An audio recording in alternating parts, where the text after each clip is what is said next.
Magandang gabi mga ka-followers. So, meron naman po tayong liham na babasahin galing sa ating isang followers.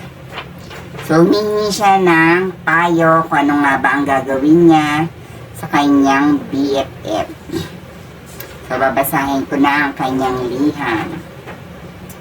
Dear Aling Marites, may kwento ko lang ang istorya ng aking BFF.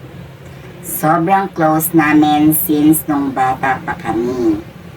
Para na nga kaming magkapatid.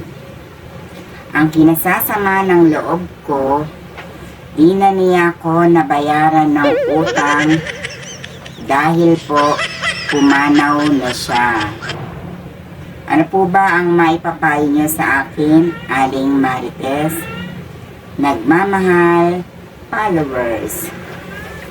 So, ito sa ating followers na nagpadalang liham. So, ang maipapayo ko lang, kung nakaburol pa naman sa area nyo ang iyong BFF, para makabayad ng utang. Gabi-gabi, kumain ka doon ng magkape.